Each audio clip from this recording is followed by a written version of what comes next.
Hey everybody, Alex Kazora, SteelersDepot.com, back with another Pittsburgh Steelers preview and prediction, getting ready for Monday night's game. Tonight's game against the Indianapolis Colts. Pittsburgh 3-7 on the year. Let's talk about what to watch for in this game.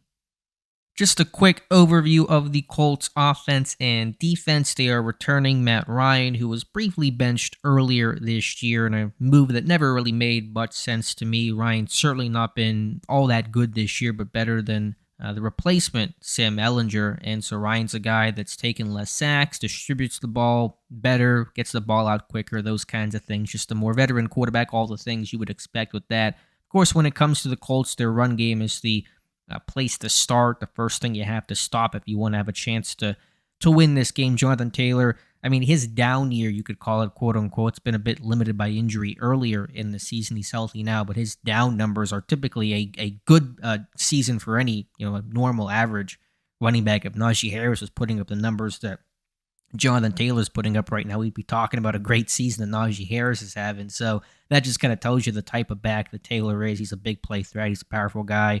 Can't allow creases, can't miss tackles, can't let this guy get vertical and get into the second level tackling, pursuit.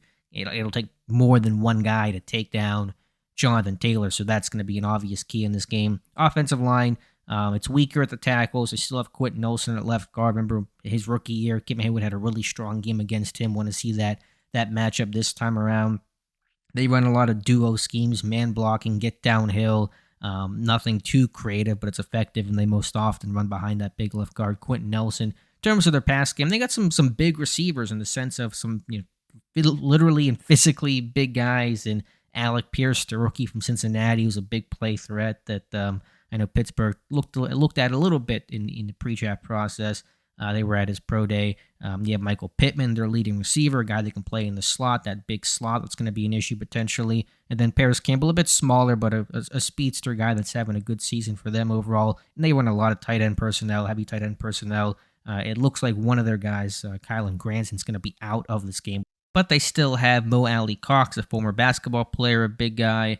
Jelani Woods, a rookie who's had a couple of strong games this year. So I imagine you might see more of those three safety sets in terms of whenever the Colts deploy some of their big people. Although, again, we'll see how much the Granson injury or illness I think he's dealing with will affect them overall. But, can these corners play vertically? Can they win 1v1 matchups? Can you stop that run game? And, of course, as always, can you play good situational football, better situational football in the red zone than where you were a week ago for the Steelers defense? Those will all be critical components in determining the outcome of this game.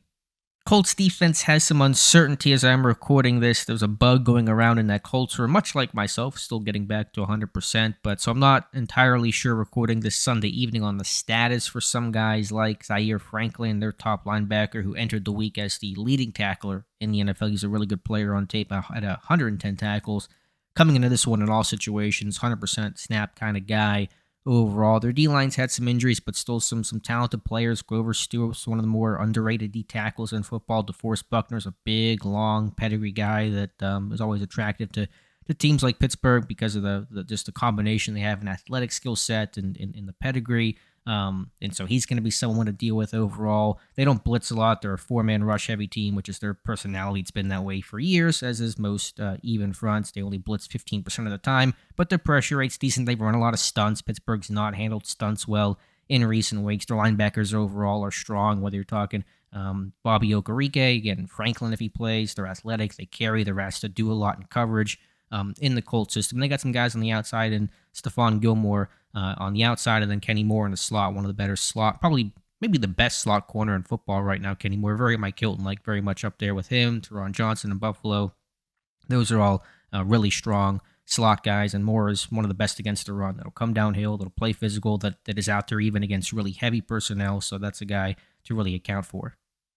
So for my prediction in this one, and again, I am getting better. I am back to 500 in my predictions. When the Steelers are this bad, it's getting easy to pick against them, but I am now 5-5 on the year. I'm 2-0 since the bye week. Said they would beat the Saints, which they did. Said they would lose to the Bengals, which they did. So can I make it 3-0? I have a winning streak, and the Steelers have a winning streak, or the start of one. This would be obviously the first of hopefully any sort of winning streak this year. Also, if the Steelers lose this game, they will drop, of course, to 3-8. That would mark the first time in Steelers history, and they've been playing football since 1933, first time in history they have begun a year 3-8, and so trying to avoid that dubious mark tonight. So we'll see what happens, but my prediction is Pittsburgh will win this game 24-14. I think this offense has found some signs of life. The Colts run defense has been really good this year, second overall, but I think Pittsburgh's found some traction there.